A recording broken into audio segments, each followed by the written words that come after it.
কিছু আধা পুরাতন জামা গুছিয়ে ব্যাগে ভরে নেয় শ্রেয়া। বাহাতের পিঠ দিয়ে দু চোখ মুছে চৌকি থেকে নেমে পড়ে। গলা থেকে ওড়নাটা খুলে ঝাড়া দিয়ে আবারও পেঁচিয়ে বেঁধে ঘর থেকে বেরিয়ে যায়। রান্নাঘরের কোণা থেকে ঝাড়ু নিয়ে বারান্দা সহ পুরো উঠান বাড়িতে ঢোকার গলি ঝাড় দেয়। তারপর জামা নিয়ে পুকুরে চলে যায়। ঘাটে যেতেই দেখা হয় মিনা, শিলা, রুমালার সাথে। সাথে আয়েশা ভাবিও আছে। সবাইকে দেখে মুখটা কালো পানসিটে হয়ে যায়। মাথা নিচু করে ছলছল চোখে এগিয়ে আসে সবার দিকে। ওদের দিকে তাকিয়ে আরো কান্না পাচ্ছে শ্রেয়া। একটু পর ওদের ছেড়ে জীবনের মতো চলে যেতে হবে ভেবেই বুকটা হু হু করে উঠল। চার বান্ধবীর কত স্মৃতি, কত আনন্দময় মুহূর্ত ভাবতেই চিৎকার করে কাঁদতে ইচ্ছে করছে। পা টিপে টিপে দুসরি নেমে পানিতে পা দিল শ্রেয়া। মিনা, শিলা এসে জাপটে ধরে চিৎকার করে কাঁদতে লাগলো। অনেকক্ষণ কাঁদার পর মাথা তুলে শ্রেয়া। আয়েশা ভাবি শ্রেয়ার হাত টেনে বুকে জড়িয়ে নেন। তারপর মাথায় হাত বুলিয়ে বলে, বড় লোক বাড়ি যাচ্ছিস, একটু মান্যিগন্যি করে চলিস। তুই তো খুবই চঞ্চল আর মুখের ওপর সত্যি কথা বলে ফেলিস। তাই বলে রাখি, সাবধানে চলিস। দোয়া করি অনেক ভালো থাকিস। শ্রেয়া আয়েশা ভাবিকে জড়িয়েও কেঁদে দেয়। গোসল সেরে সবার থেকে বিদায় নিয়ে বাড়ি এসে কাপড় শুকাতে দেয় শ্রেয়া। সৎমা চেঁচিয়ে বলল, খেয়ে বিদায় হ। আর কত জ্বালা দিবি বলতো? কম তো জ্বালিয়ে খাসনি। প্রথমে খেলি নিজের মাকে, এখন বাপটাকে খেতে বসে আছিস। জলদি বিদায় হ। শ্রেয়া মাথা ঘুরিয়ে মাকে দেখে তারপর নিজের কাজে মনোযোগ দেয়। মুখে টু শব্দটি করে না। এমন সময় শ্রেয়ার দাদা এসে ঘরে দুয়ারে বসে। গলা থেকে গামছা নামিয়ে মুখটা মুছে নেয়। শ্বশুরকে দেখে মাথায় ঘুমটা টেনে দাঁড়ায় শ্রেয়ার সৎমা। এক গ্লাস পানি দাও তো বৌমা। হ বাবা, আনতাছি। হামিদা বানু পানি এগিয়ে শ্বশুরের দিকে। তিনি পানি খেয়ে গ্লাস সামনে রেখে বলে, খুবই খিদে পেয়েছে, যাও 2 বাসনে ভাত আনো। বাবা, 2 বাসনে কেন? আপনি তো। সেরিয়া খাবে না? একটু পরেই তো মেলা কারণ লাগবো। যাও যাও, জলদি আনো। হামিদা বানু মুখ বেঁকিয়ে মনে মনে 100 গালি দিল শ্রেয়াকে। তারপর 2 প্লেট খাবার এনে পাটি বিছিয়ে বসতে দিল। শ্রেয়া চুল থেকে গামছা খুলে দড়িতে মেলে খেতে বসলো দাদার পাশে। প্রত্যেক লোকমা খাবার মুখে দিতে গিয়ে চোখ পেয়ে টুপটুপ করে পানি পড়ছে শ্রেয়ার। আজই যে এই বাড়িতে তার শেষ খাওয়া। আর হয়তো রহমত মিয়া নাতনি চোখের পানি দেখেও কিছু বলছে না। কষ্টে তার বুকটাও ফেটে যাচ্ছে। কিন্তু সৎমায়ের কাছে নাতনিটা যতটা কষ্টে আছে তার চেয়ে শহরে গেলে কতটা ভালো থাকবে তাই ভেবেই বুকে পাথর রেখে চুপ করে আছেন। এখন তিনি কাঁদলে শ্রেয়াও যে ভেঙে পড়বে। কোনো রকম খেয়ে উঠে গেল শ্রেয়া। রহমত মিয়া গলা খাকারি দিয়ে বলল, শ্রেয়া রেডি হয়ে এলো, আমজাদ আইয়া পড়লো বইলা। শ্রেয়া ঘরে যেয়ে বালিশে মুখ চেপে অনেকক্ষণ যাবৎ কান্না করলো। তারপর চোখ মুখ মুছে একটা লাল জামা পরে নিল। গাড়ির শব্দ পেল শ্রেয়া। আমজাদ দাদু এসে গেছে তাহলে ভেবেই আরো কান্না পাচ্ছে শ্রেয়ার। কোন রকম ব্যাগটা নিয়ে ঘর থেকে বেরিয়ে এলো। রহমত মিয়া নাতনিকে জড়িয়ে ধরে চুমু খেলেন। বুকে জড়িয়ে নিয়ে বললেন, বাইচা থাকলে তোরে দেখা আমু বই না, ভালো থাকিস। আমি তো জানি তুই খুব নম্র মাইয়া, তাও কই দস্যিপনা করবি না। সবার কাম কাজ কইরা দিস, পারলে লেহাপড়াও করিস, আর কখনো গ্যারামে আইস না। দাদার কথায় চিৎকার করে কাঁদতে থাকে শ্রেয়া। শামসুর মিয়া নেশা জাতীয় কিছু খেয়ে ডুলতে ডুলতে এসে বারান্দায় বসে। মাটির তৈরি বারান্দায় গড়িয়ে পড়ে বলছে, যা গা যা, আমরা তোরে কিছু দিতে পারি নাই, তাই তোর দাদা আমাগোতে তোরে আলাদা কইরা দিতাছে। যা মা যা। শ্রেয়ার বাবার কথা শুনে বাবার কাছে আসতে নেয়। হামিদা বানু বাধা দেয়। শ্রেয়াকে আর এগোতে দেয় না। আমজাদ সাহেব মাথায় হাত বুলিয়ে বলে, চলো দাদুন, আমরা চলে যাই। ব্যাগটা নিয়ে শ্রেয়াকে নিয়ে গাড়িতে উঠে বসে। গাড়ির চারপাশে গ্রামের সবাই জড়ো হয়েছে। অনেক মুরব্বী মহিলারা বাচ্চা শ্রেয়া চলে যাওয়া দেখে কাঁদছে। কেউ কেউ সমালোচনা করছে। রহমত মিয়া নাতনিকে বিদায় দিয়ে চোখের পানি মুছেন। হুজাইফাকে একটা বার দেখে যেতে পারেননি বলে আরো কষ্ট হচ্ছে শ্রেয়ার। শ্রেয়া মুখে ওন্না চেপে কাঁদতে থাকে। আমজাদ সাহেব মাথায় হাত বুলিয়ে শান্ত করতে চেষ্টা করে। একসময় তার কোলে মাথা রেখেই ঘুমিয়ে পড়ে শ্রেয়া। রহমত মিয়া নাতনির চলে যাওয়ার পরে ঘরে এসে কিছু কাগজপত্র বের করে। এমন সময় বাড়ির উঠানে কিছু লোক আসে। রহমত মিয়া চোখের পানি মুছে হাসি মুখে পলিথিনে মোড়া কাগজগুলো নিয়ে দুয়ারে আসে। হামিদা বানু রান্নাঘরে কাজ করছিলেন। শামসুর মিয়া সেখানেই শুয়ে আছে। রহমত মিয়া কাগজপত্র লোকেদের হাতে দিয়ে বললেন, এই লও দলিল। লোক দুজন রহমত মিয়ার সাথে হাত মেলালো। তিনি কাপড়ের থলেটা বের করে আনেন ঘর থেকে। হামিদা বানু মাথায় কাপড় টেনে বাহিরে এসে বললেন, আসসালামু আলাইকুম। কি দলিল গো মনু চাচা? কেন হামিদা জানো না? তোমার সৌরতে এই ভিটামাটি বেচা দিছে। হামিদা বানুর মুহূর্তে মাথায় হাত দিয়ে বসে পড়ে, চিৎকার করে বিলাপ করে বলতে থাকেন, ও হুজাইফা রে, তোর দাদা তোর কপাল পুড়লো রে। ও হুজাইফা রে, সব সব ওই ডাইনির লাইগা হইছে, সব ওই ডাইনির লাইগা। গেছে তো গেছে, সব ধ্বংস কইরা গেছে। বিলাপ করে কাঁদতে লাগলেন তিনি। রহমত মিয়া কাপড়ের থলে নিয়ে ভালো থাকো বৌমা। বলে বাড়ি বাহিরে চলে গেল। মনু চাচা যাওয়ার আগে বলে গেলেন, হামিদা বনু, কালই তোমার এই নেশাখোর জামাই আর পোলারে লইয়া বাড়ি সারবা। আমরা বাহির করলে কিন্তু বহুত খারাপ হইব। হামিদা বানু স্বামীকে ঝাঁকিয়ে বললেন, শব্দ শেষ, এখনো চুপ থাকবা তুমি? কিছু করবা না? শামসুরের মাঝে কোনো ভাবান্তর হলো না। শামসুর ভিলা ড্রয়িং রুমে বসে আছেন ঝর্ণা মাহমুদ, আকাশ মাহমুদ, জয় ও জিসান মাহমুদ, আদিবা মাহমুদ, ইরিনা আর সারফিন দুজন। সবাই দাঁড়িয়ে আছে। বসে আছেন আমজা সাহেব, চেয়ার পাশে বসা। দু পকেটে হাত দিয়ে দাঁড়িয়ে আছেন জয়। বিরক্তি নিয়ে বারবার ফোনের দিকে তাকাচ্ছে ইরিন। জিসান খুব আগ্রহী হয়ে কথা শোনার জন্য দাঁড়িয়ে আছে। ওর নাম শ্রেয়া, শ্রেয়া রহমান দিহা। ও আমার একমাত্র ছোটবেলার বন্ধুর নাতনি, রহমতের ছেলের মেয়ে। ও আজ থেকে এই বাড়িতেই থাকবে, পরিবারের একজন সদস্য। ওর কথা তো তোমরা আগে থেকেই জানো, তবু আজ বললাম। আমজাদ সাহেব বাড়ির সকলের উদ্দেশ্যে কথাগুলো বলেন। তারপর শ্রেয়াকে উদ্দেশ্য করে বললেন, শ্রেয়া দাদান বলে ডাকে সবাই আমাকে, তুমি আমায় আজ থেকে দাদান বলে ডাকবে কেমন? শ্রেয়া মাথা নাড়িয়ে সম্মতি জানালো। আকাশ মাহমুদকে দেখে বলল, ও আকাশ আমার ছেলে, ও আমার ছেলের বউ, আমার মাও বটে। ও জয় ও জিসান ও আদিবা ঝর্ণা আকাশের ছেলে মেয়ে, আমার নাতি নাতনি। আর ও হচ্ছে আদিবার খালাতো বোন ইরিনা, ও আমার আরেকটা নাতনি। আজ থেকে তুমিও আমার আরেকটা নাতনি। সবাইকে আঙুল দিয়ে দেখিয়ে পরিচয় করিয়ে দেন আমজাদ সাহেব। শ্রেয়া ম্লান হাসলো। সবাই একে একে শ্রেয়ার সাথে পরিচিত হলো, কথা বলল। কিন্তু জিসান সে দু পকেটে হাত দিয়ে বিশ্লেষণ করছে শ্রেয়াকে। সাধারণ ঘরের সাদাসিধা মেয়ে, লম্বা শ্যামলা ছোট চোখ, পাতলা গরনের সূক্ষ্ম মুখমণ্ডল। চুলগুলো কেমন তা বোঝা যাচ্ছে না, কারণ মাথা বাঁধা আর মাথায় ঘোমটা দেওয়া। মেয়েটার চেহারায় বিশেষ কিছু না থাকলেও বেশ ভালোই লাগছে। কেঁদেছে খুব, বোঝাই যাচ্ছে। কাঁদবে না কেন? বাড়ি ছেড়ে চলে এসেছে তাই হয়তো। নাকের ডগাটা লাল হয়ে আছে, চোখগুলোও ফোলা। কিন্তু মোট কথা হলো, মেয়েটা এভাবে আমাদের বাসায় চলে এলো কেন? মার থেকে জানতে হবে। 2 মিনিট এসব ভেবে ফেললো জিসান। সবাই যে যার কাজে চলে গেল। যাওয়ার আগে আমজাদ সাহেব বলে গেছেন আপাতত ইরিনার বিয়ে অব্দি শ্রেয়ার জয় স্টাডি রুমের পাশের রুমটায় থাকবে, তারপর না হয় গেস্ট রুমে শিফট করে দেওয়া যাবে। সবাই চলে গেলেন। ঝর্ণা মাহমুদ জয়ের মা শ্রেয়াকে নিয়ে সিঁড়ি দিয়ে উপরে যান। তারপরে একটা ঘর খুলে দিয়ে বললেন, এখানেই থাকবে তুমি। বাড়িটাতে ঢুকে যতটা না অবাক হয়েছে শ্রেয়া, তার চেয়ে বেশি অবাক হয়েছে ঘরটায় ঢুকে। এত গোছানো ঘর হয় আগে কখনো দেখেনি শ্রেয়া। হা হয়ে সবটা দেখলো। ঝর্ণা মাহমুদের কথা শুনে ঘোর কাটলো শ্রেয়ার। বিছানায় শ্রেয়াকে নিয়ে বসলেন তিনি। বলল, আমি জানি সবটা তোমার ব্যাপারে। কথাটা শুনেই ছলছল চোখে তার দিকে তাকালো শ্রেয়া। তিনি বুঝতে পেরেছেন তার কথা শ্রেয়ার খারাপ লেগেছে। তিনি হেসে শ্রেয়ার চোখ মুছে দিলেন। তারপর বললেন, পাগলি, মন খারাপ করছো কেন? সবার পরিবার কি ভালো হয়?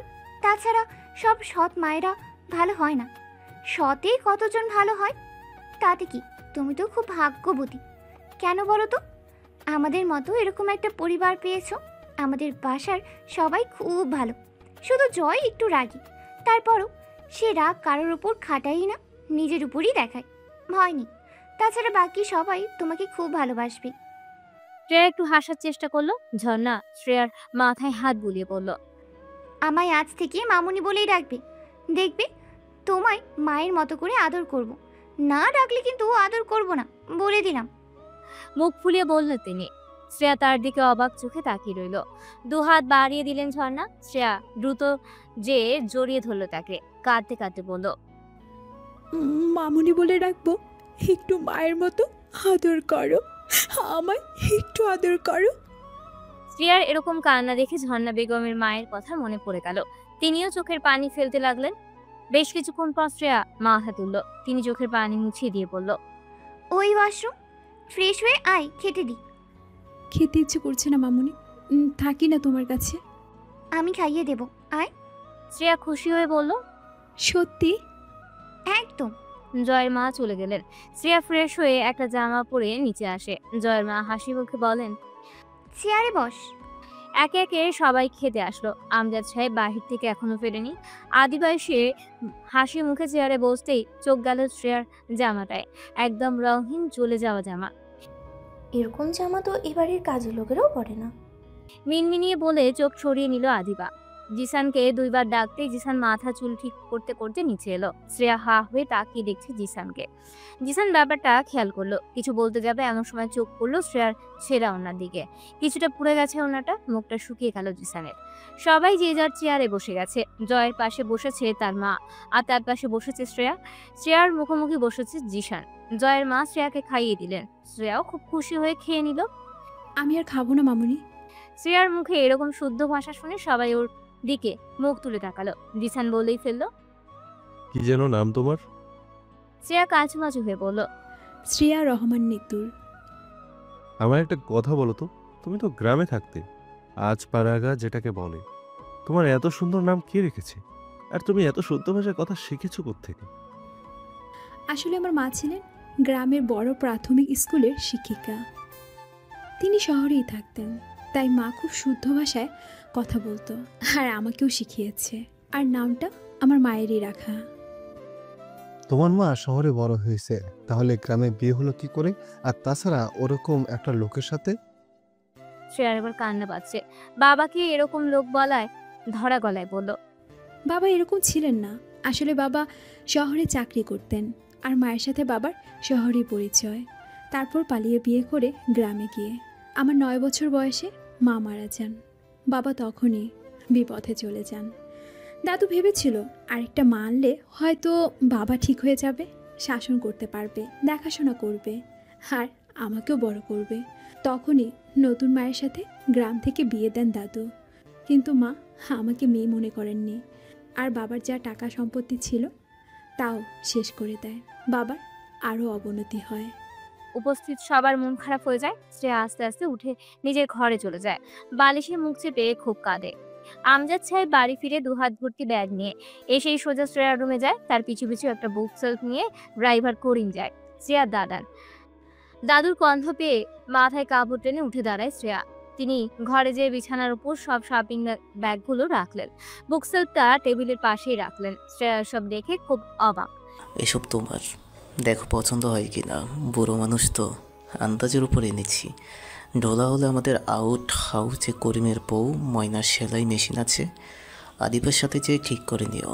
আর শাড়িও আছে। আর এই বুক সেলফে বইগুলো রেখো। শ্রেয়ার খুশিতে চোখে পানি চলে এসেছে। আমজাদ সাহেব শ্রেয়ার মাথায় হাত বুলিয়ে বলল, জামা কাপড় বইগুলো গুছিয়ে শুয়ে পড়ো, আসছি। শ্রেয়া ডানে মাথা নাড়ল। শ্রেয়া একে একে সব জামাগুলো দেখলো। প্রায় 9 থেকে 10 সেট 3 পিস গোল জামা আছে, শাড়ি আছে 5-6টা, জুতাও আছে 2 জোড়া। সবগুলো আয়নার সামনে দাঁড়িয়ে দেখলো, তারপর হেসে আলমিরাতে তুলে রাখলো। এমন সময় বাহির থেকে কেউ বলল, আসতে পারি? শ্রেয়া মাথা ঘুরিয়ে দেখলো আদিবা। আসুন বলেই মাথা নিচু করলো শ্রেয়া। আদিবা মুচকি হেসে ঘরে ঢুকলো, তারপর বলল, আমি তোমার সমবয়সী, আমায় আপনি বলার দরকার নেই, তুমিই বলো কেমন। এখন যা বলছি তাই করো তো। জি। এই নাও, এই প্যাকেটে একটা জামা আছে, পরে এসো। কিন্তু আর কথা শুনতে চাচ্ছি না, যাও জলদি। আদিবা প্যাকেটটা নিয়ে ওয়াশরুমে চলে গেল। প্রায় 10 মিনিট পর বেরিয়ে এলো ওয়াশরুম থেকে। আদিবা অবাক হয়ে তাকিয়ে দেখতে লাগলো আদিবাকে। কলাপাতা রঙের 3 পিসটার অসম্ভব মানিয়েছে শ্রেয়াকে। শ্যামলা রঙের হলেও কালো নয় শ্রেয়া। মিডিয়াম লম্বা হওয়ায় সব জামা কাপড়ই তাকে বেশ মানায়। এই জামাটার সেম দুটো কিনেছিল, একটা দিয়েছিল ইরিনকে। নাকশিটকে বলেছিল এরকম সস্তা ড্রেস আমি পরতে পারবো না, অথচ কত ভালোবেসে এনেছে সেটা দেখলই না। কথাটা মনে হতে আদিবা শ্রেয়ার দিকে তাকিয়ে ম্লান হাসলো। আদিবাকে নিয়ে বিছানায়তে গল্প করতে বসলো দুজন। শ্রেয়া, কি গল্প জানতে চাও বলো? আসলে আচ্ছা আমি শুরু করি। এই বাড়িটা দাদুর তৈরি করা। আমার বাবারা 1 ভাই 3 বোন। বোনেরা সবাই ভালো জায়গায় বিয়ে হয়ে সুখী আছেন। আমার দাদি মারা গেছে 7 বছর। আমরা 3 ভাই বোন। আমি আদিবা আকাশ মাহমুদ এর সাথে মিলিয়ে রেখেছে, আর জয় জিসান ঝর্ণা নামের সাথে মিলিয়ে রেখেছে, বুঝলে? হ্যাঁ। প্রথমে আমাকে নিয়ে বলি, আমি সোজা সরল একটা মেয়ে। মজা খাওয়ালে বা গিফট দিলে কথা শুনি বা কাজ করে দিই, নয়তো দিই না। আর একটা প্রেম করি, সেটাকে জানো? শ্রেয়া দুদিকে মাথা নাড়ল। আমার জয় ভাইয়ার পেয়ারের একমাত্র বন্ধু রোদ ভাইয়ার সাথে। বলেই মেয়েটি হাসলো আদিবা।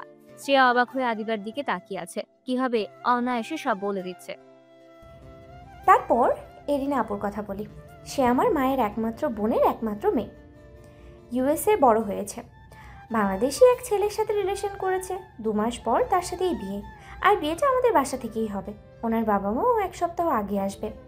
মা যেমনই মডার্ন মেয়ে তেমনই, মানে তার মা যেমন মডার্ন সেও তেমন। অলওয়েজ ওয়েস্টার্ন ড্রেস পরেই থাকতো, দাদুর কারণে একটু কমেছে, আর প্রচুর অহংকারী। এবার বলি জিসান ভাইয়াকে নিয়ে।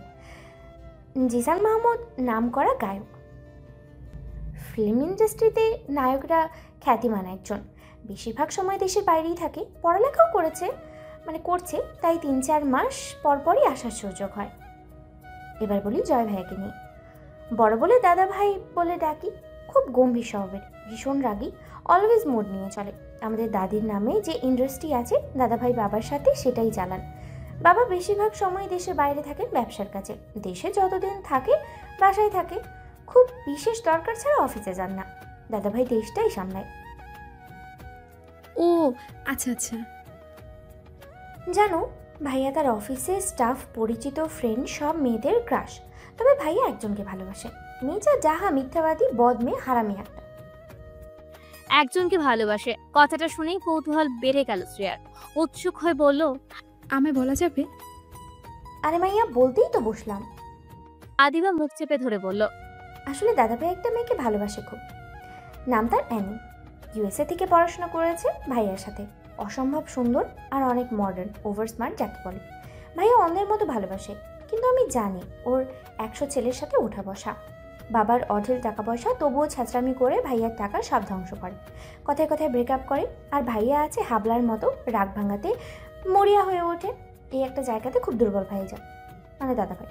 জানো, দাদাভাইয়ের অনেক রাগ জেদ, তবে যার উপরই রাগ হোক না কেন, নিজের উপরে দেখায় তা। নিজেকে কষ্ট দেয়, ছোটবেলা থেকেই এরকম হয়েছে।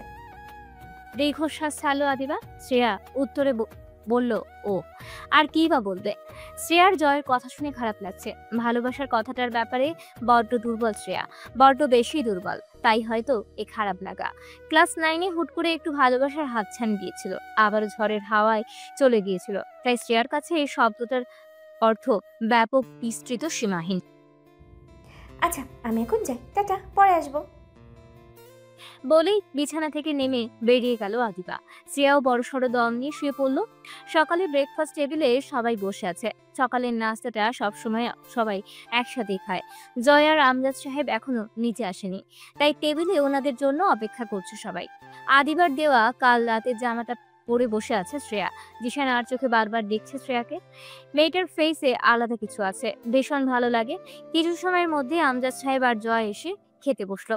শ্রেয়া বলল, দাদান, গুড মর্নিং।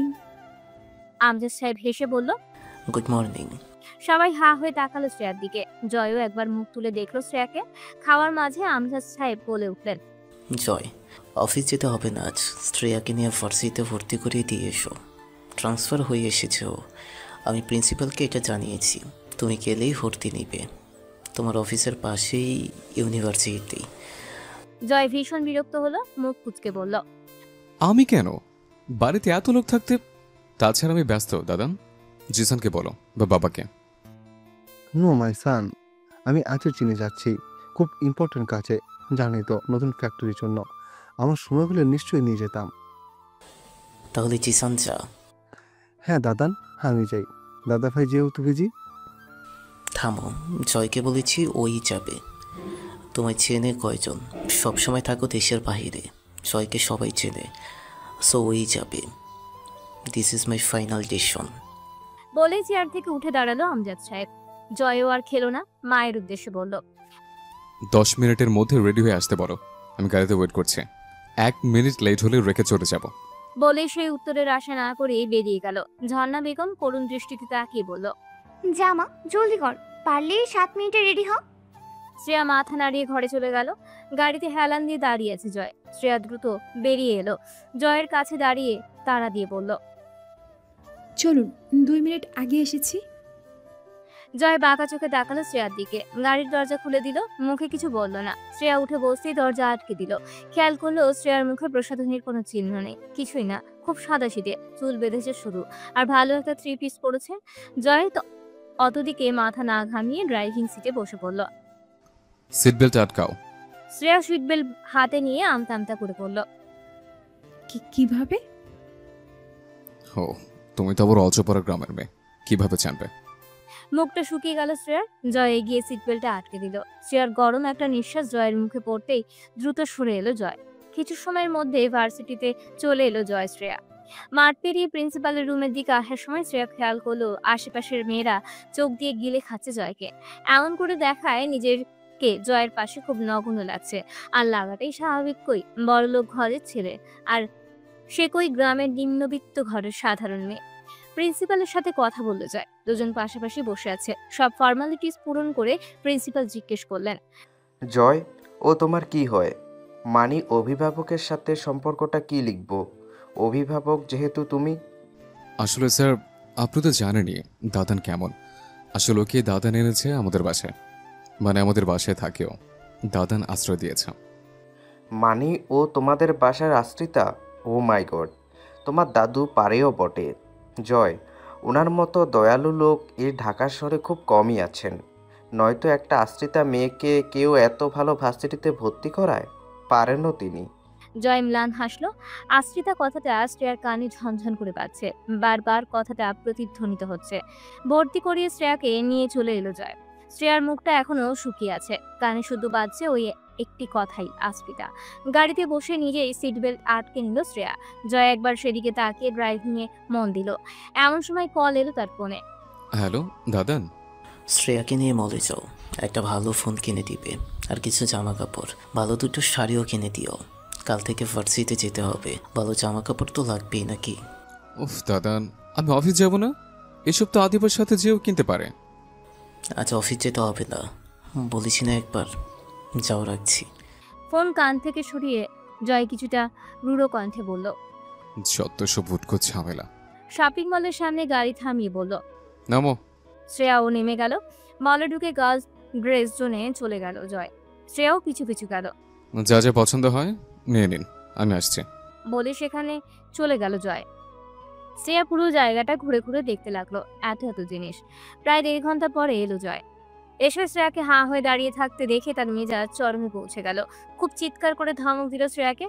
ভয় পেয়ে যায় শ্রেয়া, ভ্যা করে কেঁদে দেয়। আশেপাশের লোকজন হাঁ হয়ে দেখছে ওদের। কেউ কেউ হাসি ঠাট্টা করছে, কেউ কেউ কানাঘুষো করছে। এদিকে শ্রেয়ার কান্নার বেগ বেড়ে গেছে, প্রায় বেশ লোকজনও জড়ো হয়ে গেছে। তোমাকে এখানে রেখে গেছি কি মানুষের চেহারা দেখতে? কি করছো এত সময়? কিচ্ছু একটা জিনিসও নাওনি। তোমার সময়ের মূল্য না থাকতে পারে, আমার আছে। যাও গাড়িতে বসো, ফাসেল মেয়ে কোথাকার। শ্রেয়া ওভাবে কাঁদতে কাঁদতে গাড়িতে এসে বসলো। জয়ের চোখ মুখ শক্ত করে চলে গেল মলের এক কর্নারের দোকানে। শাড়ি, কিছু অর্নামেন্টস, জুতা, পারফিউম, লোশন, ক্রিম সব কিনে বিল পে করে দ্রুত গাড়ির কাছে এলো। শ্রেয়া এখনো কাঁদছে। পেছনের সিটে ব্যাগগুলো রেখে সামনে এলো জয়। এমন সময় পেছন থেকে কেউ ডাকলো, হে জয়। জয় পেছনে ফিরে, আরে রোদ, তুই এখানে? আসছিলাম গার্লফ্রেন্ডের জন্য একটা গিফট কিনতে। ও আচ্ছা, গার্লফ্রেন্ডটা কে?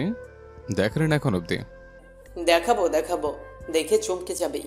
তা তুই এখানে, অফিস ছেড়ে ব্যস্ত মানুষ এখানে অ্যানির জন্য নাকি? আরে না, ওই যে ওই মেয়েটার জন্য। কে, নতুন নাকি? একটু দুষ্টুমি করে বলল রোদ। আমাদের বাড়ির আশ্রিতা। এতক্ষণ সব কথোপকথন শুনছিল শ্রেয়া। আশ্রিতা কথাটা আবারও তার কানে ঝনঝন করে বেজে ওঠে। ও আচ্ছা, তাহলে আমি আসি, দেরি হয়ে যাচ্ছে। বলেই সরে পড়ল রোদ। জয় চোখ মুখ শক্ত করে ড্রাইভিং সিটে বসলো। স্টিয়ারিং হাত রাখতে শ্রেয়া বলল, আচ্ছা, সবখানে আমায় আশ্রিতা আশ্রিতা পরিচয় কেন দিচ্ছেন শুনি? তো তুমি যা তাই তো বলবো নাকি? কথাটা একটু মন খারাপ হলো শ্রেয়ার, তবু নিজেকে শক্ত করে বলল, আমি মোটেও আপনাদের বাড়ির আশ্রিতা নই। তাচ্ছিলের সুরে জয় বলল, তাহলে কি গেস্ট? যেভাবে সে ঘর দখল করলে, পড়াশোনা করবে, খাবে দাবে, এটা গেস্ট বলে না। আর তোমার শেষ ঠিকানা কোথায় তাও তো জানো না, কতদিন থাকবে তাও তো জানো না। তাহলে তুমি কি আশ্রিতা নও? তোমাকে তো আমাদের বাড়িতে আশ্রয় দেওয়া হয়েছে, তাহলে তুমি কি? তুমিই বলো। আর আশ্রিতাকে কেউ নিশ্চয়ই কাসিন বা অন্য কিছু বলে পরিচয় দেবে না। আর কিছু বলতে পারল না শ্রেয়া, দমে গেল। বাহিরের শূন্য আকাশের দিকে তাকিয়ে ভাবলো কথাটা ভুল নয়, সত্যি তো আমি আশ্রিতা। বাড়ি পৌঁছেই জয় গাড়ির দরজা খুলে বেরিয়ে শ্রেয়ার উদ্দেশ্যে বলে, ব্যাগ সব নিয়ে এসো। বলেই দ্রুত নিজের ঘরে চলে গেল। শ্রেয়া গাড়ি থেকে নেমে সব ব্যাগগুলো বের করলো, 10 থেকে 20টা শপিং ব্যাগ। খুব কষ্ট হলো নিতে। সিঁড়ি পর্যন্ত আসতে জিশান এগিয়ে বলল, ওয়েট আমি হেল্প করছি। বলেই প্রায় সবগুলো ব্যাগই ও নিল। শ্রেয়া কৃতজ্ঞতা স্বরূপ একটু হাসলো। জিশান ভুবনজয়ী হাসি দিল। কয়েক পা এগুতেই মা ডাকলো পেছন থেকে। আবারও সব নিয়ে সোফার কাছে এলো জিশান। দেখি জয় কি এনে দিয়েছে। মুখে হাসি ফুটিয়ে বলল ঝর্ণা বেগম। জিশান সব টেবিলের উপর রাখলো। একে একে সব দেখলো আদিবা, জিশান, ঝর্ণা বেগম। খুব প্রশংসা করলো জয়ের পছন্দের। এতেও কোনো ভালো লাগা কাজ করলো না শ্রেয়ার। জয়ের বলা কথাগুলোই মাথায় ঘুরপাক খাচ্ছে। বাগানে সবাই জড়ো হয়ে বসেছে। আদিবা, ঝর্ণা বেগম আর পাশের ফ্ল্যাটের 2 মেয়ে, তাদের মা। এমন সময় হাঁটতে হাঁটতে এলো শ্রেয়া। পাশের ফ্ল্যাটের মহিলার সাথে শ্রেয়ার পরিচয় করিয়ে দিল ঝর্ণা। আমার শ্বশুরের এক ভাই ছেলের মেয়ে। মহিলা কি বুঝলো না, তবে বলল, ও আচ্ছা। শ্রেয়া সালাম দিল। রোগা পাতলা মিডিয়াম লম্বা মেয়েটার মাথা থেকে পা পর্যন্ত তিনি সালামের উত্তর নিল। সবাই আবারও একইভাবে বসে রইল বাগানের পাশের খোলা সবুজে ঘেরা জায়গাটায়। কি হলো, সবাই এভাবে বসে আছে কেন চুপ করে? শ্রেয়া বসা থেকে উঠে দাঁড়িয়ে বলে উঠল, আসলে বিকেল বেলাটা খুব বোরিং ফিল করি, বাচ্চারাও সেম। সিরিয়াল আমার ভালো লাগে না, তাই প্রায় মেয়ে দুটাকে নিয়ে পার্কে যাই, আর ঝর্ণা ভাবির সাথে এখানে আসি। বিকেলে বসে টুকটাক গল্প করি। আজ আড্ডা জমছে না। বলে উঠলেন পাশের ফ্ল্যাটের আন্টি। শ্রেয়া কি ভেবে যেন দাঁত বের করে হাসলো, তারপর বলল, খেলবেন? সবাই হতবাক হয়ে তাকালো শ্রেয়ার দিকে। শ্রেয়া সবাইকে কাছে ডেকে এনে ফিসফিস করে কিছু বলতেই সবাই চেঁচিয়ে উঠল। শুরু হয়ে গেল বৌছি। 6 জন 2 দলে বিভক্ত হয়ে ক খ দল নিয়ে নিল। খুব চেঁচামেচি করে খেলতে লাগলো ওরা। ল্যাপটপে এনির সাথে কথা বলছিল জয়। নিচ থেকে হই হুল্লোড় চেঁচামেচি শব্দ পেয়ে ভিডিও কল কেটে বারান্দায় এসে দাঁড়ালো। জিসান টিভি দেখছিল নিজের রুমে। এত শব্দ পেয়ে উঠে নিজের বারান্দায় এলো। 2 ভাই নিচের দিকে তাকিয়ে অবাকের উচ্চসীমায় পৌঁছে গেল। দুজনের বারান্দা প্রায় পাশাপাশি। 2 ঘরের ব্যবধান শুধু। 2 ভাই চোখাচোখি করে নিচের দিকে তাকিয়ে হা হয়ে রইল। ঝর্ণা বেগম কোমরে শাড়ির আঁচল গুজে এক হাতে শাড়ি ধরে আদিবাকে দৌড়াচ্ছে, আর বাকি 2 জন বলছে তাড়াতাড়ি দৌড়াও আদিবাবু। শ্রেয়া বলছে, আদিবাকে ধরো মামুনি, তোমায় ওকে ধরতেই হবে। মুখের কোণে মিষ্টি হাসি ফুটে উঠল 2 ভাইয়ের। জেসন, ডিএসএলআর টানতো, বলল জয়। জিসান ডিএসএলআর নিয়ে জয়ের বারান্দায় গেল। কিছু আনন্দ ঘন মুহূর্ত ক্যাপচার করলো জয়। অজান্তে শ্রেয়ারও একটা মিষ্টি ছবি প্রেমবন্দী হলো। সকালে ব্রেকফাস্ট টেবিলে আমজাদ সাহেব বললেন, জয় অফিসে যাওয়ার পথে শ্রেয়াকে ভার্সিটিতে নামিয়ে দিয়েছে ও। কথাটা যেন সারা শরীরে আগুন জ্বালিয়ে দিয়েছে জয়ের। মুহূর্তে শক্ত হয়ে গেল চোখ মুখ। নীরবে খাওয়া ছেড়ে উঠে দাঁড়ালো আর বলল, আমি অপেক্ষা করছি। বলেই বেরিয়ে গেল। শ্রেয়াও চলে গেল ব্যাগ আনতে। জিশান মনে মনে বলল, দাদা ভাই ব্যস্ত? তবুও দাদান কেন যে ভাইকেই বলে নিয়ে যেতে বুঝি না। আমায় বললেই তো হয়, আমি তো আপাতত ফ্রি আছি নাকি। খাওয়া ছেড়ে উঠে পড়ল জিসান। সবাই সবার কাজে চলে গেল। শ্রেয়া ব্যাগ হাতে জয়ের কাছে এসে বলল, চলুন চলুন, দেরি হয়ে যাচ্ছে। জয় চোখ মুখ রাঙিয়ে বলল, আমায় কি ড্রাইভার মনে হয় তোমার? যা বাবা, তা কেন মনে হবে? আপনার দেরি হচ্ছে বলেই তো বললাম। আজকাল কারো ভালোর জন্য কিছু বললেও দোষ হয় দেখছি। এই মেয়ে, এত চটপট কথা কেন বলো? গ্রামের মেয়েরা কি সবে এত চঞ্চল হয় নাকি? তা তো জানি না, তবে আমি চঞ্চল নই। আমি স্পষ্টভাষী, স্পষ্ট কথা বলতে ভালোবাসি। জয়ের কিছু না বলে রেগে ড্রাইভিং সিটে বসে পড়ল। শ্রেয়াও বসলো। সব কিছুর একটা লিমিট আছে। বিরক্তিকর। আজ থেকে প্রত্যেক দিন আমাকে দিয়ে আসতে হবে নাকি? হ্যাঁ, আমি এনেছি বাড়িতে টামাট। কথাগুলো রেগে বলেই জয় শ্রেয়ারিংয়ে বাড়ি দিল। শ্রেয়ার মুখটা শুকিয়ে গেল। দীর্ঘ দম নিয়ে বলল, আপনি বরং আজ আমায় চিনিয়ে দিন কিভাবে যাওয়া যাবে। আমি একাই যেতে পারবো। জয় চোখ ছোট ছোট করে একবার তাকালো শ্রেয়ার দিকে আর বলল, এত বাকনামি না করলেও চলবে। গাড়ি স্টার্ট দিল জয়। কিছু দূর যেতেই শ্রেয়া জয়ের উদ্দেশ্যে বলল, দেখুন, আপনি যদি আমায় না চিনিয়ে দেন তাহলে প্রতিদিনই আমাকে দিয়ে আসতে হবে, আর আনতেও যেতে হতে পারে। এটা আপনার কাছে বিরক্তিকর, আর আপনার গার্লফ্রেন্ড দেখলেও মন খারাপ করতে পারে। তুমি আমার গার্লফ্রেন্ডের কথা জানলে কোত্থেকে? শ্রেয়া আমতা আমতা করে বলল, আদিবার থেকে শুনেছি। ভালো করেছো। আর আমার গার্লফ্রেন্ডের মেন্টালিটি এত সস্তা না যে পাশে তোমার মতো একটা গাইয়া কালো মেয়ে দেখে মন খারাপ করবে। শ্রেয়া অনুধাবন করেছে জয়ের কথাগুলো। এই দুদিনে জয়ের কথাবার্তা, আচরণে জয়ের প্রতি একটা ধারণা করে ফেলেছে শ্রেয়া। সে কিরকম, তার চিন্তাধারা কিরকম। অন্তত এইটুকু বুঝেছে তার কাছে কোনো গরিব মানুষের মূল্য আর ইমোশনের দাম নেই। ম্লান হেসে বলল, বাড়ির আশ্রিতাকে দুবেলা আনা নেওয়া করলে যে কেউ খারাপ ভাবতে পারে। আর তাছাড়া এটা তো আপনার কাজ না, কেন আপনি দায়ভার নেবেন বলুন? জয় কিছু সময় চুপ থেকে বলল, ওকে, কাল চিনিয়ে দেব। বাকি রাস্তায় দুজনে একদমই চুপচাপ ছিল।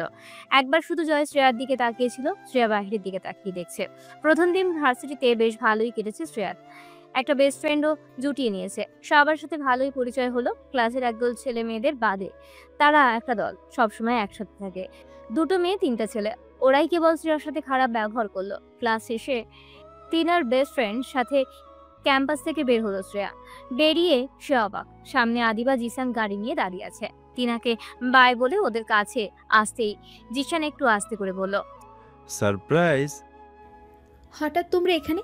আদিবার ভার্সিটি তো উল্টো দিকে। আমিও এখানে ট্রান্সফার হয়ে চলে আসবো, তাই কথা বলতে এলাম। আর তোমার জন্য বই কিনলাম। শ্রেয়া হা হয়ে তাকিয়ে আছে, তারপর আচমকা আদিবাকে জড়িয়ে ধরে বলল, খুব ভালো হবে তুমি এলে। কিন্তু 3 মাস সময় লাগবে। 3 মাস পর ফার্স্ট সেমিস্টার দিয়েই এখানে আমি তোমার সাথে ক্লাস করব। শ্রেয়া বেশ খুশি হলো। যাক, আরেকজন ভালো ফ্রেন্ড পাবে। তিনজন গাড়িতে বসলো। জিশান ড্রাইভ করছে আর দুজন পেছনে বসেছে। সারা রাস্তা গল্প করতে করতে গেল তিনজন। একটা ক্যাফেতে বসে কফি খেলো, তারপর আবারও বাড়ির পথে রওনা দিল। বেশ ভালো একটা বন্ধুত্ব হয়ে গেল তিনজনের। জিশানের সাথেও শ্রেয়ারও একটা ভালো বন্ধুত্বের সৃষ্টি হয়েছে। বাড়ি ফিরে যে যার ঘরে চলে গেল। ফ্রেশ হয়ে এসে একসাথে খেতে বসলো সবাই। জয় এখনো আসেনি অফিস থেকে। সন্ধ্যার আগে আসে বেশিরভাগ সময়। সবাই খাওয়া দাওয়া করে বিশ্রামের জন্য চলে গেল। শ্রেয়া সারাটা বিকাল বইগুলো ঘেটে দেখলো। আজ থেকে পড়া শুরু করবে ভাবছে। এমনিতেই একটু না অনেকটাই পিছিয়ে পড়েছে। সন্ধ্যায় জয় বাসার ঢুকে চিৎকার করে বলল, মা, এক মগ কফি দাও। বলেই ঘরে চলে গেল। বিছানায় গায়ে এলিয়ে দিল জুতো না খুলে। ঝর্ণা বেগমের দোহাতে কাজ। অনেকদিন যাবত তার বাসায় কাজের মহিলা নেই। শেষ যখন তার আদিবা 2-3 বছরের ছিল তখন কাজের মহিলা ছিল। এরপর তিনি আর শাশুড়ি মিলে সবটা করতেন। শুধু ময়না এসে ঘর মুছে দিয়ে যেত, এখনো তাই করে। আর কোনো কাজের মহিলা রাখা হয়নি। দুহাত ভর্তি তার আটায় কোনো মতে কফির পানি বসিয়ে হাঁক ছেড়ে উঠলো আদিবা ওদের সাথে কথা বলায় ব্যস্ত। মায়ের ডাক তার কান অবধি পৌঁছায়নি। শ্রেয়া ডাইনিং এর পাশে দাঁড়িয়ে পানি খাচ্ছিল।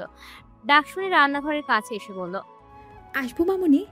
ঝর্ণা বেগম ঘাড় ঘুরিয়ে দেখে শ্রেয়া দাঁড়িয়ে। আয় মা, অনুমতি কি আছে রান্নাঘরে? না মানে সবাই তো বাইরের মানুষ, রান্নাঘরে ঢুকতে দেয় না, তাই জিজ্ঞাসা করলাম। বাইরের মানে কি যেটা বলছিস? ম্লান হাসলো শ্রেয়া, কিচ্ছু বলল না। আর এসব কথা যেন না শুনি। এখন একটা কাজ করে দে তো। বলো মামুনি। কফি বানা। আমি তো বুঝেছি, সমস্যা নেই, আমি শিখিয়ে দিচ্ছি। ঝর্ণা বেগমের কথা মতো চিনি, কফি, দুধ পরিমাণ মতো দিল শ্রেয়া। আরেকটা কাজ করবি মা? বলো না। এটা জয়ের ঘরে দিয়ে আয়। আমি? হ্যাঁ যা না। দেখ আমার হাতে কি আটা। কি করে যাই বলতো? আমি কেন? তুই গেলে কি হবে, যা না প্লিজ। মামুনির এভাবে বলায় আর না করতে পারলো না শ্রেয়া। মগে কফি ঢেলে জয়ের ঘরের উদ্দেশ্যে পা বাড়ালো। জয়ের ঘরের সামনে যে দরজায় নক করলো শ্রেয়া। জয় উপর হয়ে শুয়ে ল্যাপটপে এনির সাথে কথা বলছে।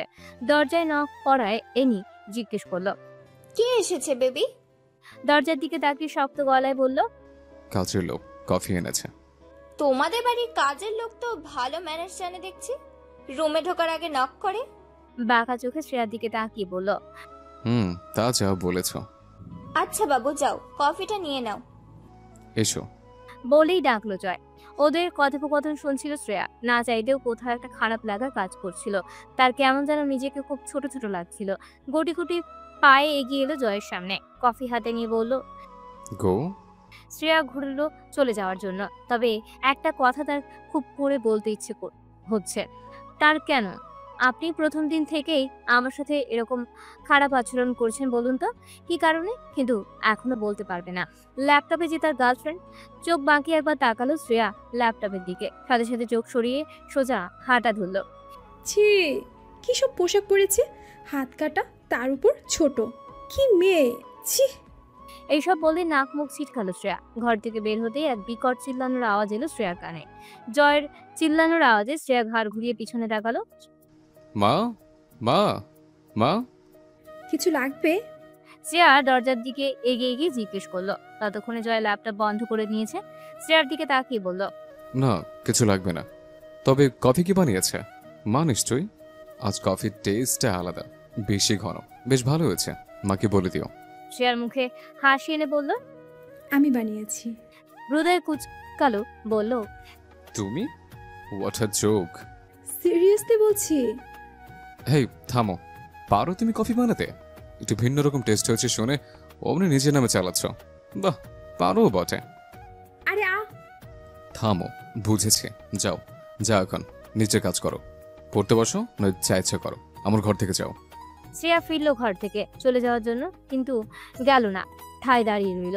জয় নিজের টি শার্ট খুলে সোফায় ছুঁড়ে পেছনে ফিরতে দেখে শ্রেয়া এখনো দাঁড়িয়ে। কিছুটা বিরক্ত নিয়ে ধমকের সাথে বলল, কি হয়েছে? এখানে দাঁড়িয়ে কেন? কিছু বলবে? শ্রেয়া জয়ের দিকে তাকিয়ে আবার চোখ সরিয়ে নিল। একটা কথার উত্তর দিবেন? তোমার কোনো কথার উত্তর দিতে আমি বাধ্য নই। প্লিজ বলো। প্রথম দিন থেকেই দেখছি আপনি আমাকে দেখতে পারেন না, সহ্যও করতে পারেন না। কেন? আমি কি আপনার কোনো সমস্যার কারণ? আমি কি কিছু করেছি? আমি এখানে থাকলে আপনার কি কোনো সমস্যা হলে বলতে পারেন, আমি দাদারের সাথে কথা বলে গ্রামে ফিরে যাওয়ার ব্যবস্থা করব। ফ্লোরের দিকে তাকিয়েই বলল শ্রেয়া। তড়িৎ গতিতে গিয়ে শ্রেয়াকে দেওয়ালের সাথে চেপে ধরল জয়। ঘটনার আকস্মিকতায় হকচকিয়ে গেছে শ্রেয়া। আমার সবচেয়ে বড় সমস্যার কারণ তুমি। কেন জানো? যেদিন এই বাড়িতে তুমি পা রেখেছ সেদিন থেকে এক একটা দিন খুব টেনশনে কাটছে আমার। অবাক চোখে জয়ের দিকে তাকালো শ্রেয়া, সাথে ভয়। কেন তাই ভাবছো না? তুমি দাদার বন্ধুর নাতনি, আর দাদান আর মাঝে তোমাকে আমার বউ করতে। আমি ভালোবাসি আমার অ্যানিকে, এটাই সমস্যা। এর জন্য তোমাকে সহ্য হয় না আমার, বুঝছো? যাও এখন, আমার চোখের সামনে থেকে যাও। বলেই শ্রেয়াকে ছুঁড়ে ফেলে সরে এলো জয়। শ্রেয়া পড়তে পড়তে বেঁচে গেল। দ্রুত পায়ে নিজের ঘরে চলে এলো শ্রেয়া। শ্বাসকষ্টের সমস্যাটা ছোট থেকেই, তাই যে কোনো সময় শ্বাসকষ্ট উঠে যায়। এখন মনে হচ্ছে খুব পরিমাণ কষ্ট হচ্ছে, দমটা বন্ধ হয়ে আসছে। বেড সাইডের ডেস্ক থেকে পানি ভর্তি জগ থেকে ঢকঢক করে পানি খাচ্ছে শ্রেয়া। কি সুন্দর সে ভাবতেই পারছে না যেন। মাথার দুপাশে চেপে ধরে বিছানায় বসলো শ্রেয়া। সব এলোমেলো হয়ে যাচ্ছে, মাথাটা ব্যথায় ছিঁড়ে যাবে মনে হচ্ছে। ঘুমের খুব দরকার। ফ্রেশ হয়ে বিছানায় গা এলিয়েছে জয়। মাথায় একরাশ চিন্তা ভাবনা এসে জড়ো হয়েছে। না, মেয়েটার সাথে এরকম ব্যবহার করা উচিত হচ্ছে না। ওর তো এখানে দোষ নেই, দোষ তোমার ফ্যামিলির লোকজনের। এতিম একটা মেয়ে, এরকম ব্যবহার করলে পাপ হবে। কিন্তু মা যেহেতু একবার মুখ থেকে বের করেছে ওকে বাড়ির বউ করবে, তো করিয়ে ছাড়বে। কি করে আটকাবো আমি? উফ, আর ভাবতে পারছি না। এসব ভেবেই বারান্দায় চলে গেল জয়। সিগারেট ধরিয়ে বাহিরের দিকে তাকিয়ে আছে আনমনে। রাতের খাবার টেবিলে দিয়ে একে একে সবাইকে ডাকলো ঝর্ণা বেগম। আমজাদ সাহেব, আকাশ সাহেব বাড়িতে নেই। একজন বিজনেসের কারণে দেশের বাহিরে, আর একজন বৃদ্ধাশ্রমের কাজে বাড়ির বাহিরে। বেশ কয়েকদিন পর ফিরবে। আদিবা জিসান জয়ের টেবিলে বসে আছে। ঝর্ণা বেগম খাবার বাড়তে বাড়তে বলল, আদিবা, শ্রেয়াকে কয়েকবার করে ডাকলাম, ঘরের দরজা বন্ধ, হয়তো ঘুমিয়ে গেছে। দেখে আসবি উঠেছে কিনা। দুপুরে ঠিকভাবে খেতেই পারেনি, একটু দেখে আয় না। আচ্ছা, যাচ্ছি। বলেই খাওয়া ছেড়ে উঠে শ্রেয়ার ঘরের দিকে গেল। জয় একবার সেদিকে তাকিয়ে নিজের খাওয়ার দিকে মন দিল। আদিবা ফিরে আসতেই ঝর্ণা বেগম জিজ্ঞেস করলেন, কই আসছে ও? না মা, শ্রেয়া ঘুম থেকে উঠেছে, তবে খাবে না। ওর নাকি খুব শরীর খারাপ করছে। কি, শ্বাসকষ্ট হচ্ছে নাকি? সবাই অবাক হয়ে তাকালো ঝর্ণা বেগমের দিকে। তিনি বুঝিয়ে বললেন, শ্রেয়া ছোটবেলায় নিউমোনিয়া ছিল, যার থেকেই শ্বাসকষ্ট প্রায় সময় ওঠে। অতিরিক্ত টেনশন, ভয় বা ঠান্ডা থেকেই। জয় জিজ্ঞেস করলো, তুমি কোত্থেকে জানলে মা? ও আসার পর একবার ওর দাদার সাথে আমার কথা হয়েছে, তিনি এই ব্যাপারে সব বলেছেন আমায়। ও, ছোট করে উত্তর দিল জয়। জিশান কিছুটা উত্তেজিত হয়ে বলল, আমি কি একবার দেখে আসবো মা? না থাক, যেতে হবে না, খেয়ে নে তোরা, আমি একটু পর দেখে আসবো। তেমন কিছু না, দেখলাম না, শুধু দেখলাম বিছানায় বসে আছে, চোখ মুখ লাল। আর কেউ কোনো কথা বলল না, যে যার মতো খেয়ে নিয়ে নিজেদের ঘরে চলে গেল। জয় নিজের ঘরে যাওয়ার সময় একবার তাকালো শ্রেয়ার ঘরের দিকে। সবে ফ্রেশ হয়ে বেরিয়েছে শ্রেয়া, মুখে পানি, ওড়নাটা সোফায় হাতায় রাখা, মুখটা না মুছে চুলগুলো ছেড়ে দিল। জয়ের মুখটা অদ্ভুত রকম ভাবে হা হয়ে গেল। হাঁটুর থেকেও নিচ পর্যন্ত চুল, অত ঘন না হলো বেশ লম্বা। এত বড় চুল আগে শুধু টিভিতেই দেখেছে জয়, বাস্তবে দেখেনি। না চাইতেও দরজায় হেলান দিয়ে সেদিকে তাকিয়ে রইল জয়। শ্রেয়া দুপাশে দুইটা বেরুনি করলো, সামনে এনে দেয়। তারপর বুকসেলফ থেকে দুটো বই বের করে বিছানায় এসে বসে। গলার হাড়গুলো ভাসা। এত শুকনা কেন মেয়েটা? কি রে জয়, কি করিস? মায়ের ডাকে ঘাবড়ে যায় জয়, কিছুটা লজ্জা পেয়ে দ্রুত স্থান ত্যাগ করে। ঝর্ণা বেগম মুচকি হাসে, তার মনে হচ্ছে ছেলের জন্য সে ভুল মেয়ে নির্বাচন করেনি। এই মেয়েই তার সংসার আলো করবে, আর ওই সাতচুন্নিকে ঘাট থেকে নামাবে। জয় নিজে ঘরে এসে থম মেরে সোফায় বসে আছে। কি করলো আজ এটা? ছি, লজ্জার সাথে রাগ হচ্ছে। ওই মেয়েকে দেখার কি আছে, শুকনা কাঠি একটা। মাই বা কি ভাবলো? ছি, কিন্তু চুলগুলো। আদিবার মনটা সকাল থেকেই খারাপ। আজ এনি আসবে ওদের বাড়িতে, ডাইনিটাকে দেখলেই যেন গাটা জ্বলে যায়। ঈশান সকাল থেকে বাড়িতে নেই, কিসের গানের শোয়ে যাবে তাই। জয় সকালে নিজে গিয়ে বাজার করে এনেছে। যে ছেলে বাজারের নাম শুনলেই বিরক্ত হয়, সে নিজে গিয়ে সব এনেছে। ঝর্ণা বেগমের মুখটা একটা ফাট, তবুও ছেলের কথায় রান্না করতে হচ্ছে। এই তো আর কয়েকটা দিন পরে শুধু বাড়ি থেকে নয়, তার ছেলের জীবন থেকেও চলে যাবে। জয় রেডি হয়ে নিচে নেমেছে, মাকে ডেকে জিজ্ঞেস করলো সব রান্না হয়েছে কিনা। তিনি গম্ভীর হয়ে বলল হ্যাঁ। তার গম্ভীরতার কারণ জানে না জয়, কারণটা কি এনি? কিন্তু ও তো আগেও আমাদের বাড়িতে এসেছে, তবে সকাল থেকে একবারও শ্রেয়াকে দেখেনি জয়। তাহলে কি মেয়েটার শরীর খারাপ তার জন্য? মায়ের মুখ ভার, এসবের জয়ের কিছু আসে যায় না। আর না ভেবে মাকে বললো এক মগ কফি দিতে। এনির আসতে এখনো ঘন্টা 2 বাকি। খানিক সময় পর ঝর্ণা বেগম কফি এনে জয়ের সামনে রেখে নিঃশব্দে রান্নাঘরে চলে গেল। জয় সোফায় বসে ডিসকভারি চ্যানেল দেখছে আর কফি খাচ্ছে। আজ তার অফ ডে, অফিস নেই, আর থাকলেও যেত না। তার চিফ গেস্ট আসছে যে। এনি এসে জড়িয়ে ধরলো জয়কে। Hello baby, how are you? এনিকে নিজের থেকে আলাদা করে জয় মুখে হাসির রেখা টেনে বলল হাই। এমন নির্লজ্জ মেয়ে দুটো দেখেনি ঝর্ণা বেগম। মায়ের সমবয়সী মানুষের সামনে কেমন নির্লজ্জের মতো আচরণ করছে। আর পরেছে কি? Shirt pant? এসব মেয়েদের ড্রেস, ছেলে হলে তো পারতি। বলে ড্রয়িং রুম থেকে চলে যাওয়া ধরলো। জয় ডেকে এনে বলল অ্যানি, মা সালাম দাও। সে আর কি সালাম দেবে? হ্যালো আন্টি বলেই জড়িয়ে ধরতে গেলে ঝর্ণা বেগম। ঝর্ণা বেগম দূরত্ব বজায় রেখে হাই বলল। আমার একটু কাজ আছে, আসছি। বলেই দ্রুত চলে গেল রান্নাঘরে। এনে কিছুটা অপমান বোধ করলো। জয় কথা ঘুরিয়ে বলল চলো আমার ঘরে, গল্প করব। খাবার টেবিলে সব খাবার সাজিয়ে আদিবাকে ডাকলো ঝর্ণা বেগম। আদিবাকে পাঠালো জয়কে ডাকতে। আদিবা স্ট্রেটলি বলে দিল সে পারবে না, অনুরোধ করাই গেল। নিজের ভাইয়ের মন মানসিকতার থেকে এই মেয়েটার মন মানসিকতা এত নিচু জানা ছিল না আদিবার। একটা মেয়ে হয়ে আর একটা ছেলেকে ফোর্স করছে কিস করতে, এর চেয়ে লজ্জার আছে কিছু? আদিবা কাশি দিল। তোমাদের হয়ে গেলে খেতে এসো, মা ডাকছে। জয় দ্রুত সরে এলো এনির থেকে। আদিবা, তুই যা ভাবছিস তা নয় আসলে। মাঝপথে আদিবা জয়ের কথা থামিয়ে দিল। আমি কিছু ভাবিনি দাদা ভাই, খেতে ইচ্ছে হলে এসো। আদিবা কাম অন ডিয়ার, কারণ ঘরে এলে নক করতে হয় সেখানে। কথাটায় বেশ রেগে যায় আদিবা। কিছু বলতে নিলেই জয় থামিয়ে দেয়। অ্যানি, বাদ দাও তো, চলো খেতে চলো, ক্ষুধা লেগেছে। আদিবা দৌড়ে নিচে চলে এলো। আদিবার সাথে চেয়ারে বসেছে জয়, সামনে এনি। ঝর্ণা বেগম খাবার বেড়ে দিচ্ছেন। আদিবা জিজ্ঞেস করলো মা শ্রেয়া কোথায়? আসছি, গোসল ছেড়ে আসছে।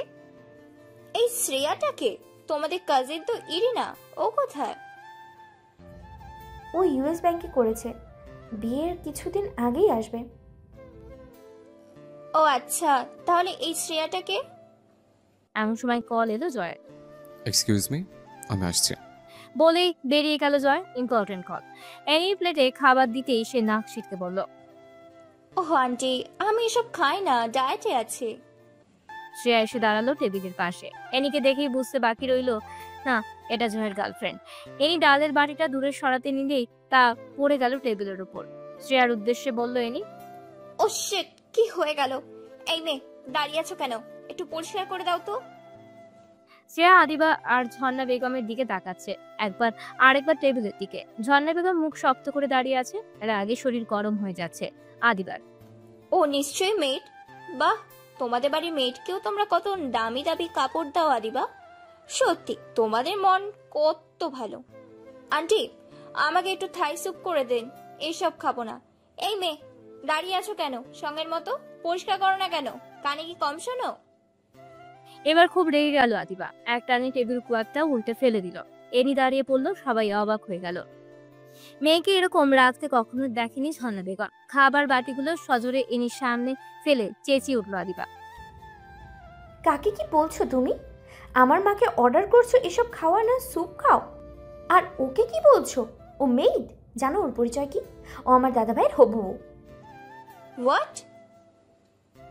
ইয়েস, নিজেকে কি মনে করো? খুব স্মার্ট। যাকে দেখো তাকেই মেড মনে হয়। তুমি এই বাড়ির মানুষগুলোর নখের যোগ্যও না। আরে এখন পর্যন্ত তো ঠিকমতো কথা বলাই শেখোনি। তোমার বাবা মা ব্যর্থ হয়েছে তোমাকে শিক্ষা দিতে। Adiba, don't shout. চিৎকার করলে আমিও থামবো না। আমাকে দাদাভাই পাওনি যে আঙ্গুলের ইশারায় ঘোরাবে। ও তো অন্ধ, তাই তোমার মতো অশিক্ষিত আনকালচার্ড একটা মেয়ের সাথে রিলেশনে জড়িয়েছে। আদিবা, তুমি কিন্তু তোমার সীমা অতিক্রম করছো। আদিবা ওর সীমা অতিক্রম করেনি মিস এনি, আপনি করেছেন। আমার কথা নয় বাদই দিলাম, মায়ের সমতুল্য একজনকে অর্ডার করেছেন খাবার আনতে, যে কিনা সারাদিন সময় ব্যয় করে আপনার জন্য এত কিছু রান্না করেছে, আর আপনি কি না? Hey you, just shut up. ওকে কিছু বলার চেষ্টাও করো না, ফল বেশি খুব খারাপ হয়ে যাবে। তুমি আমায় ওর জন্য অপমান করছো? তুমি জানো তোমার দাদা ভাইকে বলে ও কি করবে তোমায়? আমি দাদা ভাইয়ের খাই না যে তাকে ভয় পাবো। দেখুন, এখনো সময় আছে, আপনি চুপচাপ খেতে আসুন, নয়তো আরো কথা বাড়বে, আপনি আরো অপমানিত হবেন। তুমি আমায় বাড়ি থেকে বের করে দিতে চাইছো? অবল ভাবছো? শ্রেয়া তো তোমাকে খেয়ে তারপরে যেতে বলেছে। আমার ইচ্ছে করছে তোমাকে ঘাট ধাক্কা দিয়ে বের করে দিতে। আমি দেখে নেব তোমাদের। বলেই ব্যাগ নিয়ে হন হন করে চলে গেল ইনি। আদিবা রান্নাঘরে গিয়ে 2 গ্লাস পানি খেয়ে এসে বলল, মা, এসব আমি পরিষ্কার করছি, তুমি আবার নতুন করে খাবার বাড়ো, ক্ষুধা পেয়েছে খুব। আদিবা, জয়। জয় অগ্নি দৃষ্টিতে তাকিয়ে আছে ওদের দিকে। এনিভাবে চলে যাওয়ার কারণ ঘরে এসে বুঝতে পারল জয়। ড্রয়িং রুমে দাঁড়িয়ে সবাই, জয়, আদিবা, শ্রেয়া, ঝর্ণা বেগম, সবাই চুপ বেশ কিছুক্ষণ যাবত। আদিবা নীরবতা ভেঙে বলল, দাদা ভাই কিছু বলবে নাকি যাবো? খিদে পেয়েছে। কেন চলে গেলে এনি? কি হয়েছে? আমি অপমান করেছি। আবার বড় গলায় বলছিস? তোকে আমি? বলেই আদিবাকে থাপ্পড় মারে জয়। আদিবা আরো শক্ত হয়ে দাঁড়ায়। থাপ্পড় খেয়েছি যখন, তখন ওই মেয়েকে আমি তোমার জীবন থেকে না সরিয়ে শান্তি হব না। আদিবা, চিৎকার করবে না দাদা ভাই। তুমি চিৎকার করলে আমি ভয়ে গুটিয়ে যাব না? তোকে আমি? বলেই আবারও হাত উঠে জয় আদিবাকে মারতে। শ্রেয়া হাতটা টেনে ধরে ফেলে। আপনি তো দেখছি আস্ত পাগল। হে ইউ, তোকে কে বলেছে আমাদের ফ্যামিলির মাঝে আসতে? লজ্জা করো না? বাড়ির আশ্রিতার মতোই থাক। কোন অধিকারের কথা বলিস আমাদের বাচ্চা? সরেছে আমার চোখের সামনে থেকে। আমাদের ভাই বোনের মাঝে খবরদার আসবি না। জয় আবারও বলে, দয়া করে জায়গা দিয়েছে, ভুলে যাস না, আশ্রিতার মতোই থাক। সব ব্যাপারে নাক গলালে ওই নাকটা আর থাকবে না। জয়, চুপ কর, অনেক বলেছিস। আমি এখানে দাঁড়িয়ে, তোর চোখে পড়ছে না? থামো মা, বাড়িটাকে তো আশ্রয়গার বানিয়ে রেখেছ, আর নিজের মেয়েটাকে কি তৈরি করেছ তাই দেখো। তোমার থেকে ভালো শিক্ষা দিয়েছে। লজ্জা করে না? সামনে বিয়ে, তবুও সবটা জেনে আরেক মেয়ের সাথে রিলেশন করো। জানো মা তোমার ছেলে কি করে? ঘরে যে দেখি মেয়েটাকে।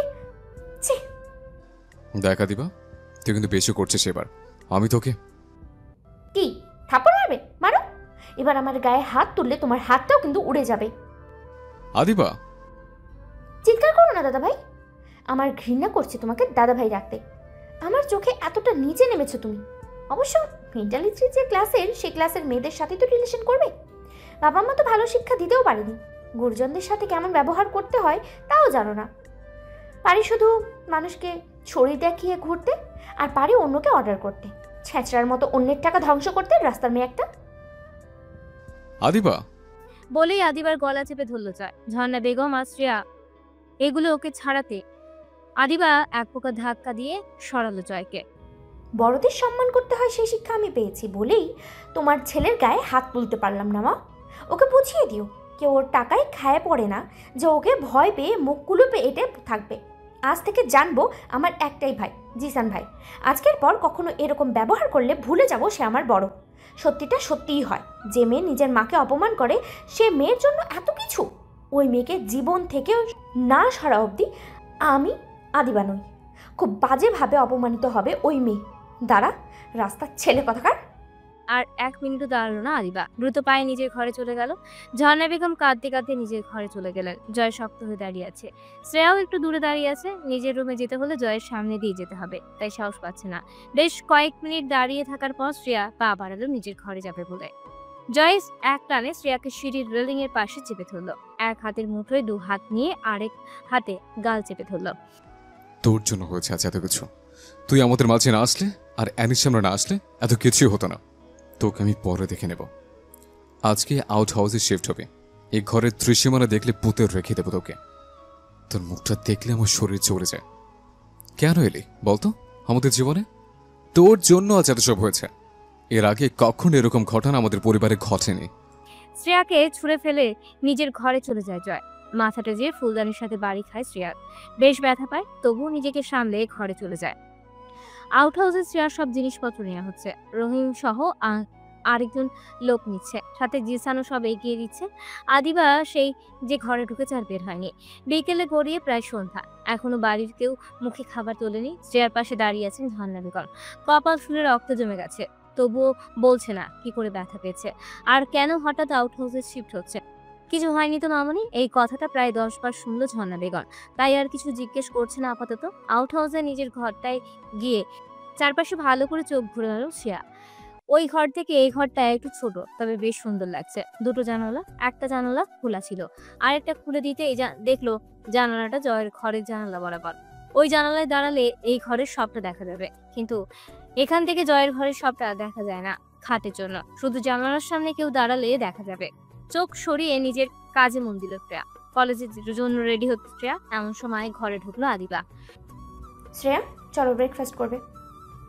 শ্রেয়া আদিবার মুখের দিকে তাকিয়ে আছে, চোখ মুখ ফুলে লাল হয়ে আছে, দেখে বোঝা যাচ্ছে খুব কেঁদেছে। তুমি কলেজে যাবে না? যাবো, চলো একসাথে বের হই। দুজনের কলেজ তো দুদিকে। আমি তো জিশান ভাইয়ের সাথেই যাব। ওর ওদিকে গানের রেকর্ডিং আছে নাকি বললো। শ্রেয়া বুঝে গেল তার জয়ের সাথে যেতে হবে, তবে আজ তো বলেছে চিনিয়ে দিবে, তাহলে আর কি, কাল থেকে যেতেও হবে না, অপমানিত হতেও হবে না। দীর্ঘশ্বাস ছেড়ে ব্যাগ নিয়ে বেরিয়ে গেল। ব্রেকফাস্ট করে উঠে পড়লো সবাই। আদিবা জলদি আয় বলে জিসান বেরিয়ে গেল। জয় গাড়ি উঠতেই নিলেই পেছন থেকে কেউ ডাকলো। পেছনে ঘুরে শ্রেয়াকে দেখে যেন আগুনে পড়লো জয়। রাগে চল শক্ত হয়ে গেছে। কাল এইভাবে বলার পরও আজ যাবে আমার সাথে? কি তৈরি মেয়ে? জয় কিছু বলতে যাবে, তার আগে শ্রেয়া বলে উঠলো, দেখুন ওই দিন তো বলেছিলেন আমায় রাস্তা চিনিয়ে দিবেন। আজ যদি একটু কষ্ট করে বলে দিতেন অটোতে বা সিএনজি করে কিভাবে যাব, তাহলে ভালো হতো। ড্রাইভিং সিটে বসে বললো জয়। শ্রেয়া ভাবলো হয়তো নিবে না, কিন্তু খুবই জোরে হর্ন বাজালো জয়।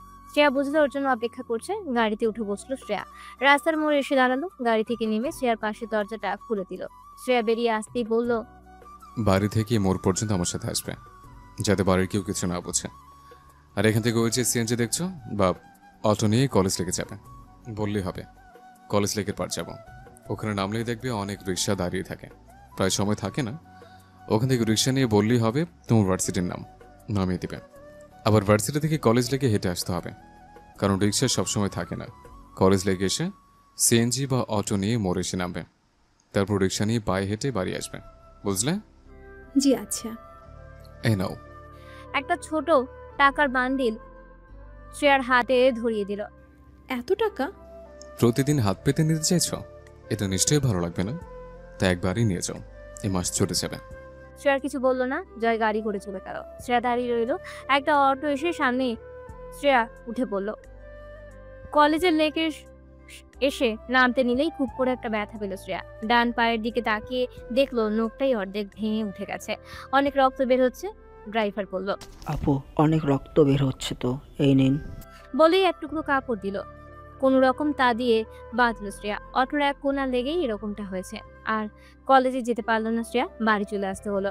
শ্রেয়াকে খুঁড়িয়ে খুঁড়িয়ে সদর দরজা দিয়ে বাড়িতে ঢুকতে দেখে দৌড়ে গেলেন ঝর্ণা বেগম। কি হয়েছে? এতটা কিভাবে কাটলো? উত্তেজিত হয়ে জানতে চাইলেও শ্রেয়া সবটা তাকে খুলে বলে। আঙুলে বায়োডিন দেয়, রক্ত কিছুটা বন্ধ হতে স্যাভলন দিয়ে পরিষ্কার করে নিজ হাতে ব্যান্ডেজ করতে দেয় ঝর্ণা বেগম। তারপর শ্রেয়াকে ধরে আউট হাউসে দিয়ে আসে। বাড়ির দক্ষিণ পাশে বিশাল মাঠ, পশ্চিম পাশে মানে পেছনটায় আউট হাউস, আর উত্তরে বাগান। আউট হাউসের 3টে ঘর লম্বাভাবে, একটায় ময়না আর রফিক থাকতো, আর 2টা খালি ছিল। 2 দিন আগে রফিক ময়না তাদের নিজেদের করা ছোট্ট বাড়িতে উঠেছে, আর আজ শ্রেয়া 3টায় একটায় শিফট হয়েছে। একাই থাকতে হবে শ্রেয়ার। শ্রেয়া অবশ্য ভয় পায় না একা থাকতে। অনেকক্ষণ ট্রাই করার পর এনিকে পেয়েছে জয়। ফোন রিসিভ করতে গতকালকে ওদের বাসায় ঘটে যাওয়া সব বলেছে, নিজের দোষগুলো উৎস রেখে। আদিবার কথা বলেছে ইচ্ছে মতো, সাথে লেজ লাগিয়ে এটাও বলেছে শ্রেয়া নাকি তাকে জানিয়েছে শ্রেয়া জয়ের হবু বউ। সে যেন জয়ের ধারে কাছেও না ঘাসে, আর বলেছে এখন বেরিয়ে না গেলে ঘাড় ধরে বের করে দিবে। এইসব বললে ন্যাকা কান্নায় ভেঙে পড়লো এনি। জয়ের মাথায় যেন আকাশ ভেঙে পড়লো। এত বড় সাহস শ্রেয়ার, ছোট মুখে এসে বড় বড় কথা। ওকে উচিত শিক্ষা দিতে হবে। এনির ফোনটা কেটে বিছানায় বসে আছে জয়। কিছু সময় বসে থেকে নিচে গেল জয়। ঝর্ণা বেগম শ্রেয়া খাইয়ে দিচ্ছে, আর শ্রেয়া টিভি দেখছে আর খাচ্ছে। জয় সোফায় বসলো আর চোখে তাকিয়ে দেখলো শ্রেয়াকে। শ্রেয়ার খাওয়া শেষ, উঠবে কিনা ভাবছে, কিন্তু পায়ের জন্য উঠতে পারছে না একা। একবার সিনক্রেট করেছে, এখন আর করতে চাইছে না। মায়ের সামনে যা বলার পরে বলবে, এই মেয়েটাকে ভেবেই চলে গেল আবার উপরে। বিছানায় বসে হাঁটাতে মুখ বুঝলো জয়। কি করবে কি হবে কিছুই বুঝতে পারছে না। শ্রেয়াকে বিয়ে করার কথাটা কি বাড়ির সবাই জানে? আদিবা এক প্রকার নাচতে নাচতে সিঁড়ি দিয়ে নিচে নামলো। নিচে নামতেই আজ শ্রেয়া আর আদিবা একই রকম জামা পরেছে। আদিবার দেওয়া সেই জামাটা বেশ লাগছে শ্রেয়াকে।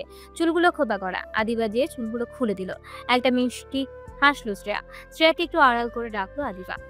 কি হয়েছে?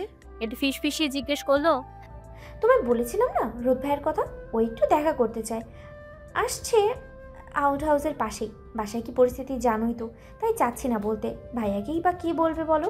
তুমি বরং আমার সাথে চলো। আমার কথা শেষ হলেই তুমি ঘরে যাও। আমি এখানেই বসি, তুমি আসলে না হয় যাব। তুমি এখানে বসলে মা আমায় খুঁজতে পারে, আর আমার সাথে গেলে ভাববে তোমায় নিয়ে তোমার ঘরে গিয়েছি। আর যদি ওই দিকটায় কেউ যায়, তুমি সিগন্যাল দিতে পারবে। শ্রেয়া মুচকি হাসলো। চলো। রোদ বসে আছে চেয়ারের সামনে দাঁড়িয়ে। আদিবা মাথায় ওড়না দেওয়া, বলে খুব মিষ্টি লাগছে। আদিবা চট করেই বলল, দেখা শেষ হয়েছে, এবার যাও রোদ ভাইয়া, কেউ দেখলে সমস্যা হবে। কি হবে? না হয় ধরে বেঁধে বিয়ে দিয়ে দিবে। আমি তো খুশি, খরচ ছাড়াই বউ নিয়ে যাব। আসছি কিপতে, আগে মেরে তক্তা বানাবে, তারপর অন্য কথা। যাও এখন। রোদ উঠে দাঁড়ালো, আদিবার কোমর জড়িয়ে কাছে টেনে আনলো। মোড়ামুড়ি শুরু করে দিল আদিবা। রোদ ভাইয়া, উল্টোপাল্টা কিছু করলে কিন্তু আমি মেরে তক্তা করে দেব। রোদ কিছুটা এগিয়ে এলো আদিবার দিকে, দাঁত মুখ শক্ত করে চোখ খিচে বন্ধ করে রাখলো। মনে মনে ভাবলে হয়তো রোদ ও ঠোঁটে কিস করবে। প্রখর সিদ্ধান্ত নিল আরও কখনো এভাবে দেখা করবে না। এতে দিন দিন প্রশ্রয় পাবে রোদ, কিন্তু ওর সব ধারণা ভুল প্রমাণ করে ওর চোখ জোড়ায় চুমু খেল রোদ। কোমর ছেড়ে সরে দাঁড়ালো। জানো তোমার প্রেমে পড়ার কারণ কি? পিট করে চোখ খোলে আদিবা। আস্তে করে জিজ্ঞেস করলো, কেন? ওই চোখ জোড়ার মায়ায় পড়ে। মিষ্টি করে হাসলো আদিবা। আসি বলে পেরিয়ে গেল। পেছন থেকে ডাকলো আদিবা, বলো।